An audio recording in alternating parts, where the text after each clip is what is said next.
selamat pagi, kembali lagi di channel DCU.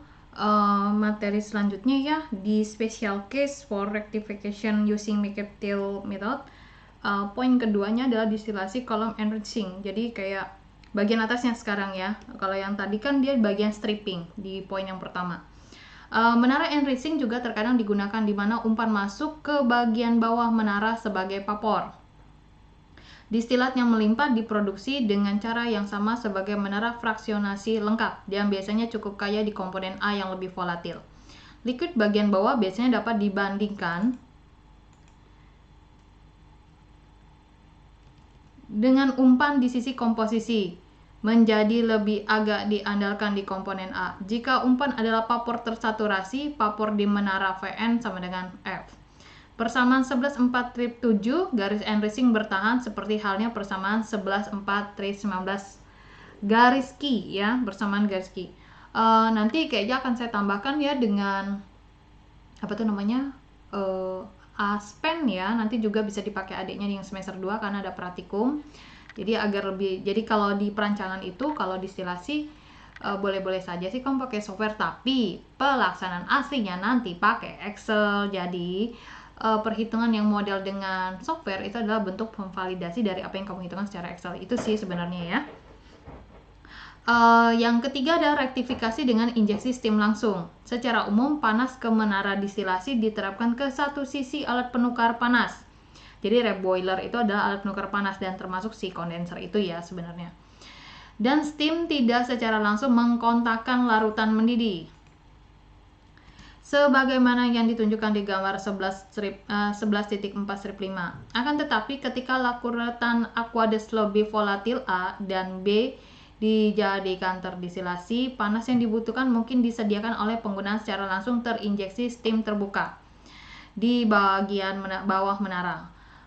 Reboiler atau alat penukar panas di sini selanjutnya tidak dibutuhkan. Jadi kayak manfaatin panas yang sudah ada ya. Nah, steam diinjeksikan sebagai gelembung kecil ke liquid di bagian bawah menara sebagaimana ditunjukkan gambar 11.4/16.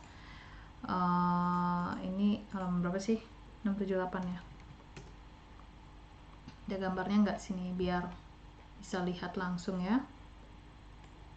Ini nih yang gelembung kecil ini ya. Ceritanya ini steamnya masuk diinjeksikan lewat lubang-lubang kecil ini. Steam diinjeksikan sebagai gelembung kecil ke liquid di bagian bawah menara sebagaimana ditunjukkan di gambar 11.4/16a. Vapor yang meninggalkan liquid kemudian berada dalam keseimbangan dengan liquid jika cukup kontak didapatkan, membuat neraca secara keseluruhan di menara dan neraca di komponen A ya. Ini kayak neraca total, neraca sebagian secara keseluruhan ya, astaga. Jadi F sama dengan F ditambah S, jadi umpannya itu ya yang tadi kayak benzen komponen itu ini ditambahin sama S. S itu adalah steam ya ceritanya, ditambah D ditambah W, ini bagian distilat bagian bawah. Nah terus ini bagian yang per komponennya ya, karena steam itu bentuknya bukan liquid jadi sini YS. S adalah mol per jam steam dan YS adalah 0. Fraksi mol dari A dalam steam. Persamaan berikut mol operasi enriching adalah sama sebagaimana untuk steam tidak langsung. Oke, kita lanjut ke halaman yang ini. Untuk persamaan garis stripping, neraca keseluruhan dan neraca dalam komponen A sebagaimana berikut.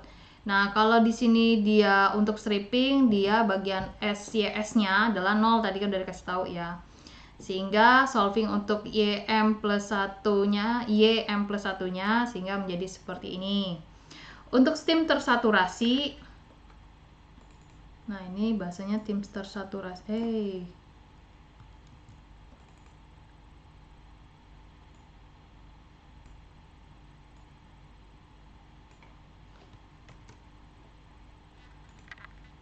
Untuk steam tersaturasi S sama dengan Vm+1 dan karena itu melalui persamaan 11.4/29 Lm adalah sama dengan W. Disubstitusikan. Garis operasi strippingnya adalah ini ya.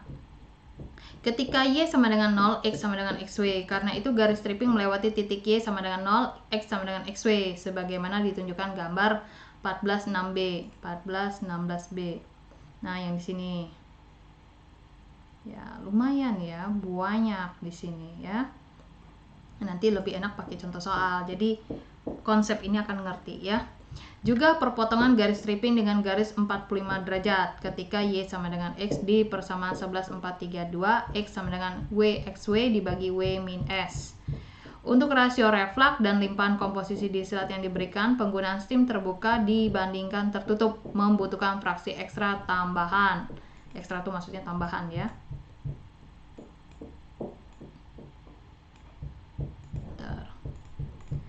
Dari sebuah stage.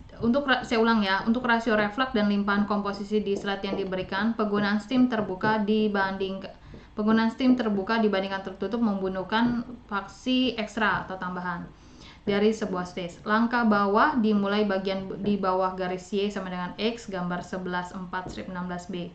Keuntungan stim terbuka berada di konstruksinya yang lebih mudah untuk heater, yang merupakan sebuah sparger, yaitu adalah penyembur, ya karena digelembungkan tadi.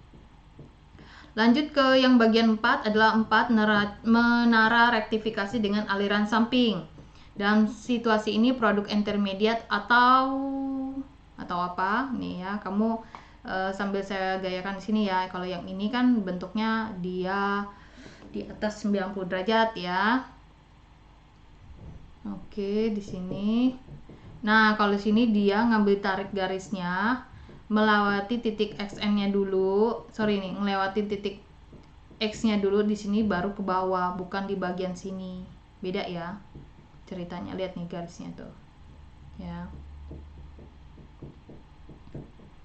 Ya namanya juga kasus spesial ya.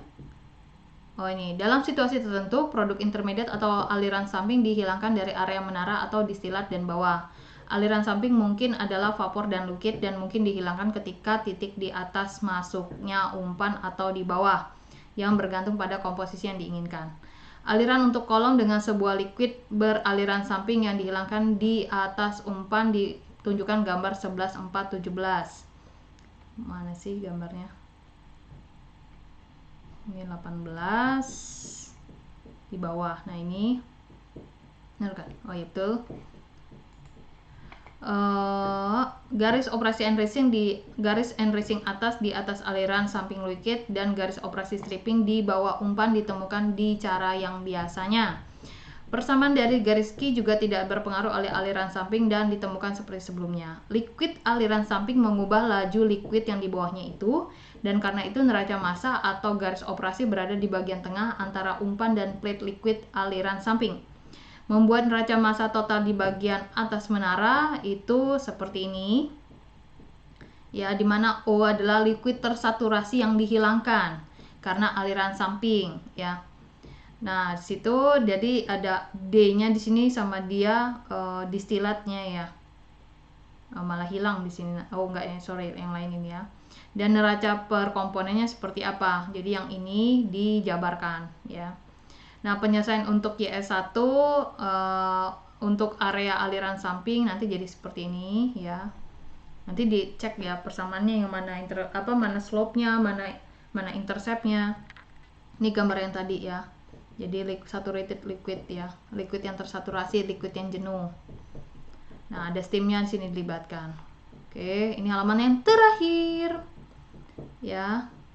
Ini gambar yang mercantile, liquid alir samping. Jadi dia menggunakan lagi nih bantuan yang sebelah sini nih, cuman bedanya key line-nya aja ya.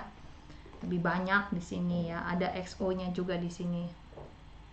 Nah, slope kemiringan dari ini adalah LS dibagi VS plus 1. Garis dapat dilokasikan sebagaimana tunjukkan gambar 11.4/18 melalui garis key yang menentukan perpotongan dari garis stripping dan persamaan 11.4/37, atau itu mungkin ditetapkan oleh spesifikasi XO, komposisi aliran samping.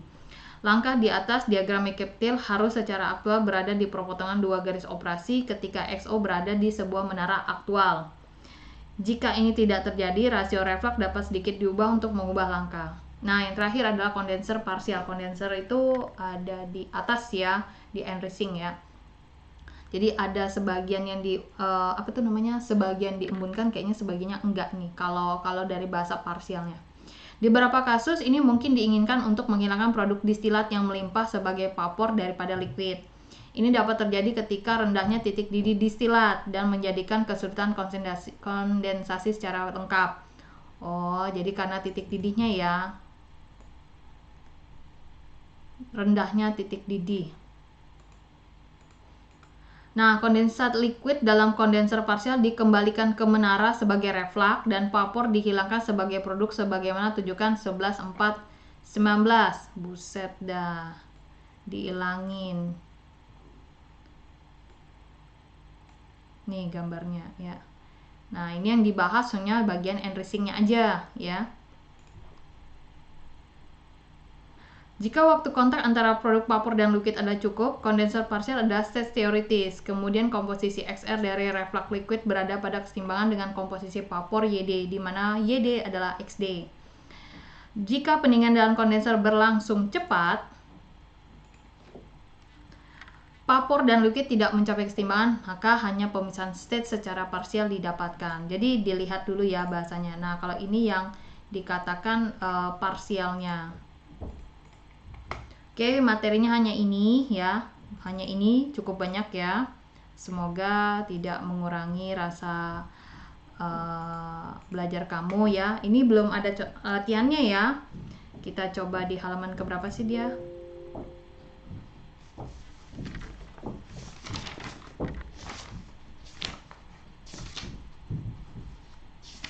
Karena banyak banget di sini ya. Kita coba di halaman 700 ya.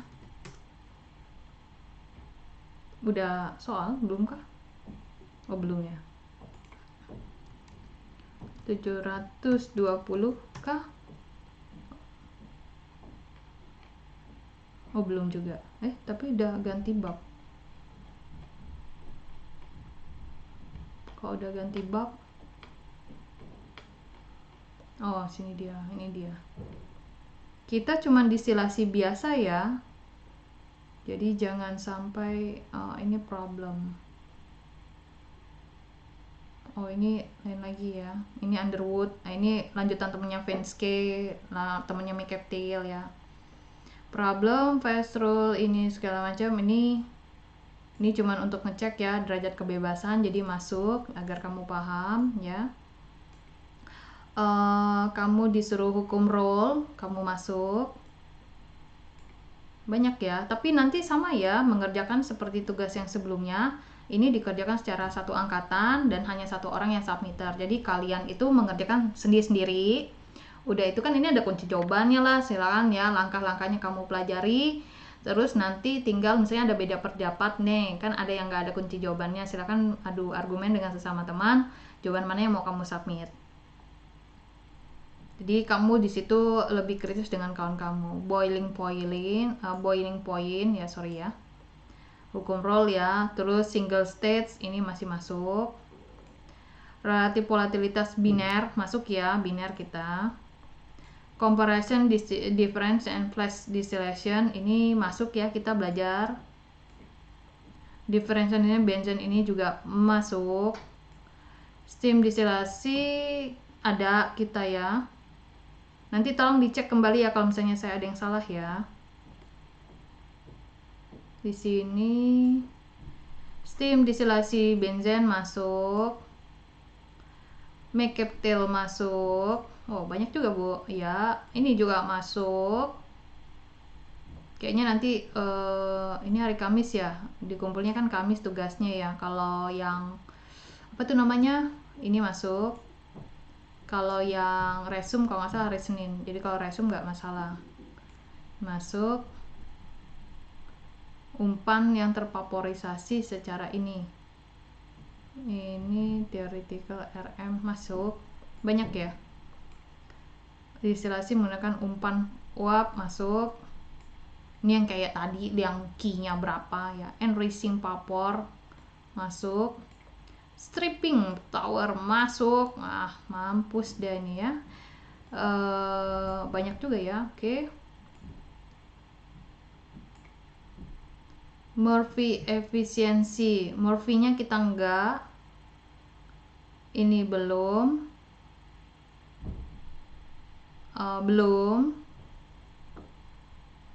ini masuk ya, ini minimum reflux ya. Oh ini entalpi masuk ya, sorry ini masuk. Sebentar, naik dulu ke atas. Murphy efisiensi untuk ini. Ini belum ngomong efisiensi.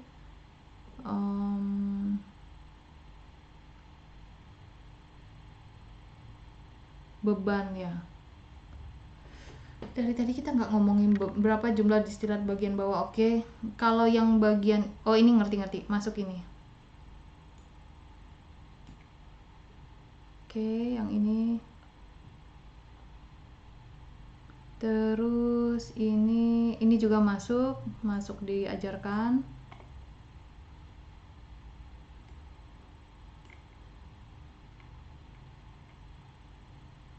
Distilasi dengan umpan konsentrasi, theoretical reflux ini masuk.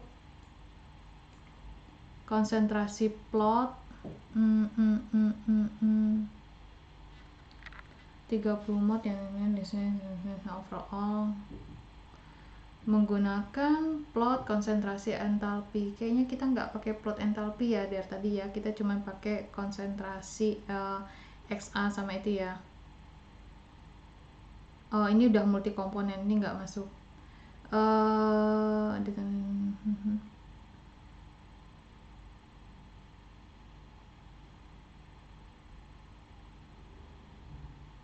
Oke, ini enggak multi komponen. Yang ini enggak ya. Soalnya ada bilang plot konsentrasi ya. Kita selama ini nggak pakai konsentrasi. Ini konsentrasi ini yang mana nih? 0, Pak. Ini dalam keadaan plot entalpi ini 1162 ntar ya. Tabel ya. 1162.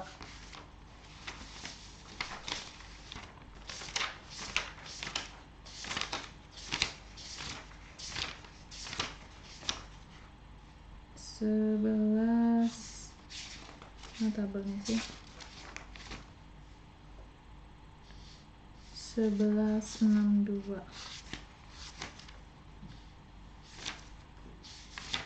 Oh 11.6 enggak, kita hanya sampai titik 11.4 ya, 11.4. Ntar ya, saya cek dulu ya.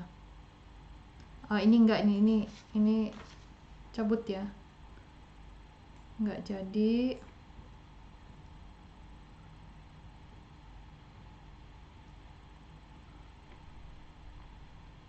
Ini enggak masuk, kita cuma ngebahas sampai 11.4. Jadi latihan soalnya tuh pasti 11.4. Jadi ngikut bukunya seperti itu. Nah, sampai di sini 11.49. Jadi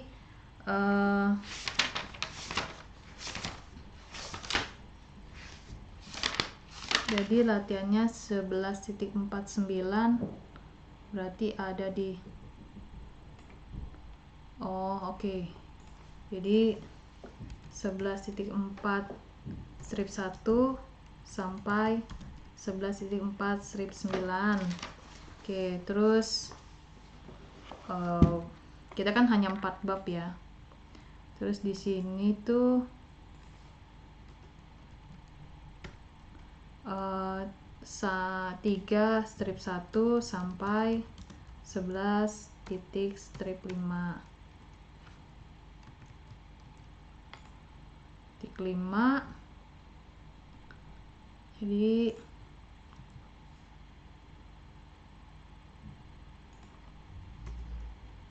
11.1 strip 1 ya ini ya. Terus 11.1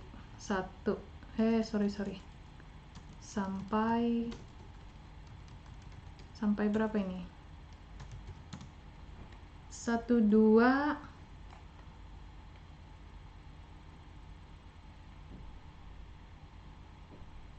13 sampai 13.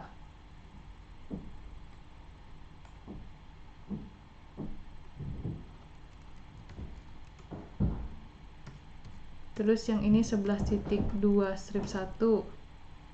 Nah, yang ini hanya di sini.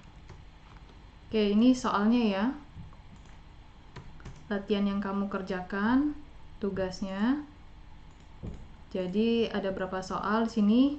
1, 2, 3, 4, 9, totalnya ada total 18 soal ya. Jadi bisa satu orang satu lah kalau di sini ya.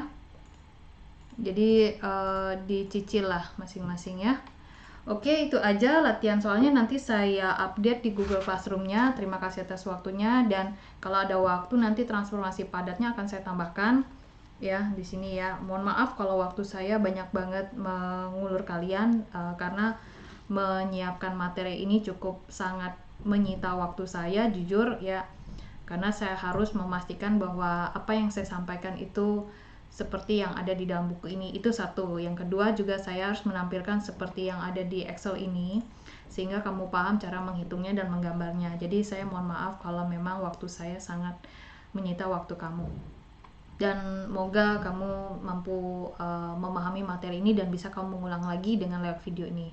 Dan jangan lupa buku ini kamu coba print, kamu coba cetak segala macam agar lebih banyak pemahamannya. Nanti akan saya tambahkan ke dalam simulasinya agar kamu ada bakal lebihnya ya. Jadi mungkin akan banyak waktu, saya akan memberikan tambahan sekali materi, dan semoga itu berguna buat kamu nanti kelak. Terima kasih atas waktunya, sampai jumpa lagi di channel DCU. Like, komen, dan share terkait kebutuhan kamu.